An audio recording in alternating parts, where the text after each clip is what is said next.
Le jugement d'une auditrice de Sud Radio a provoqué l'ire de la militante racialiste Rokhaya Diallo. Bonjour à tous et bienvenue sur votre chaîne Tcho-Djapap dédiée aux histoires de la vie quotidienne. C'est un débat qui a eu lieu il y a un peu plus de 2 mois et qui refait surface aujourd'hui. Sur Sud Radio, les journalistes Philippe Rossi, Philippe Bilger, Jean Dorido et Céline Pina débattaient autour du sujet. Diallo, Bruckner, les indigénistes ont-ils une part de responsabilité dans les attentats? Intervenait alors une auditrice dont les propos font désormais polémique au sujet de Rokhaya Diallo. Mais avant de découvrir ces propos polémiques, merci de cliquer sur j'aime, de vous abonner massivement et surtout d'activer la cloche de notification si ce n'est pas déjà fait. N'hésitez pas à faire un tour sur notre chaîne Tcho-Djapap afin de découvrir toutes nos histoires aussi croustillantes et ahurissantes les unes que les autres. Un commentaire ou un partage sont également appréciés afin de faire grandir notre communauté. La journaliste, réalisatrice et militante antiraciste Rokhaya Diallo a interpellé le CSA, le Conseil supérieur de l'audiovisuel, dimanche 20 décembre à propos d'un extrait d'une émission de Sud Radio dans laquelle elle était insultée par une auditrice. L'émission de décryptage de l'actualité Les Vraies Voix a été diffusée en octobre 2020 et avait pour thème Diallo, Bruckner. Les indigénistes ont-ils une part de responsabilité dans les attentats? Les propos émis par l'auditrice à l'encontre de Rokhaya Diallo sont d'une violence rare.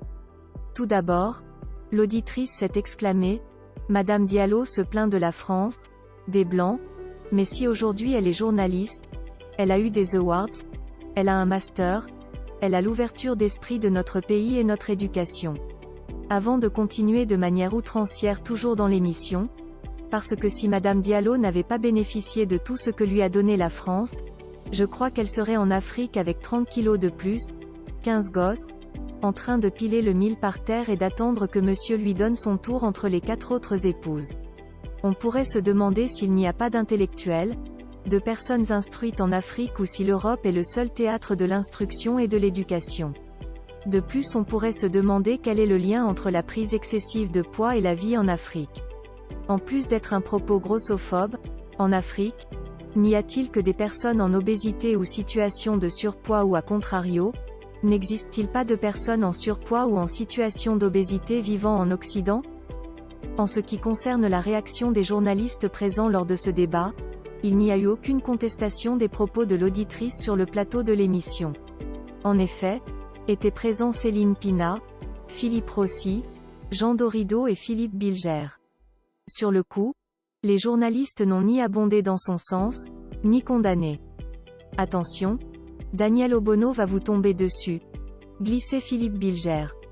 Il suffit de dire que Rokhaya Diallo a eu de la chance quand même d'être en France et avoir une liberté d'expression, réagissait quant à lui Philippe Rossi, tandis que Céline Pina affirmait. Elle est la preuve que la France n'est pas raciste. De quoi offusquer la principale intéressée qui, alertée sur les réseaux sociaux, a dénoncé depuis les déclarations tenues sur Sud Radio par son auditrice. Ces propos traduisent un mélange de mépris de l'Afrique, comme s'il s'agit d'un pays, et de négation de la légitimité politique des non-blanches en France, plus grossophobie, a réagi la militante racialiste Rokhaya Diallo, ce dimanche 20 décembre. La controverse a gagné la toile et les hautes sphères politiques. Rapidement, de nombreux internautes ont apporté leur soutien à la journaliste et réalisatrice, qui est régulièrement la cible d'attaques à caractère raciste. En juin dernier, la journaliste a été injuriée publiquement à la terrasse d'un café. Face à la polémique, le journaliste de Sud Radio Philippe Rossi a présenté ses excuses à Rokhaya Diallo suite à sa plainte de 2 mois après la diffusion de l'émission.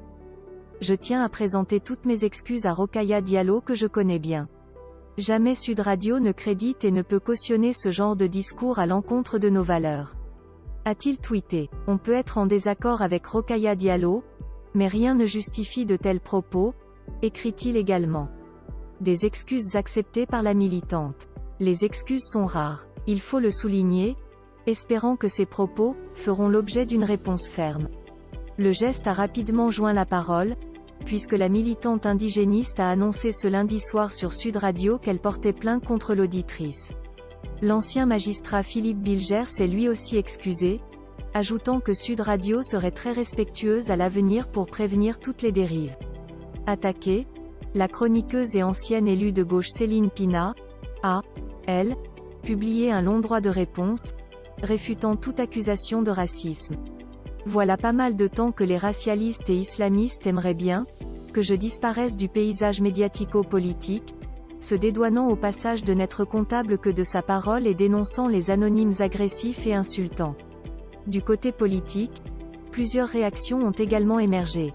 Roselyne Bachelot, ministre de la Culture, a indiqué qu'elle saisissait elle aussi le CSA. À la suite des propos abjects prononcés à l'encontre de Madame Rokhaya Diallo sur l'antenne de Sud Radio, j'ai alerté ce soir le CSA. L'examen de cette séquence est indispensable. Les propos racistes n'ont pas leur place sur nos antennes. Même son de cloche pour Elisabeth Moreno, ministre déléguée chargée de l'égalité entre les femmes et les hommes. Les propos tenus par une auditrice de Sud Radio à l'encontre de Rokhaya Diallo sont intolérables. Le racisme est un délit puni par la loi. Il n'a pas sa place dans notre République, forte de sa diversité. Le député Olivier Faure a quant à lui tweeté « Le racisme sur l'antenne de Sud Radio, Rokhaya Diallo, l'antisémitisme vise #AprilBenayoum, #Miss Provence sur les réseaux sociaux. Elle mérite notre plein soutien, ce qui commence par nommer le mal par son nom. #racisme et #antisémitisme ne sont pas des opinions mais des délits. » Marlène Schiappa, ministre déléguée auprès du ministre de l'Intérieur, chargée de la citoyenneté, quant à elle a également réagi. Tout mon soutien face à ces propos racistes inadmissibles qui ne devraient même pas être diffusés à l'antenne. Ces appels à la haine sont bien trop fréquents, chaque radio et télé doit prendre ses responsabilités. Bachelot a saisi le CSA. Voici quelques tweets sur cette polémique. Mais en plus, le propos a un sous-entendu tellement stupide. Quand un noir ou un arabe réussit, ce serait donc grâce à la France et sa générosité, mais pour les autres ce serait leur talent? C'est exactement ça le racisme systémique. Et beaucoup de Français pensent comme ça. Cette femme n'a certainement jamais mis les pieds en Afrique ni lu de livres sur ce continent.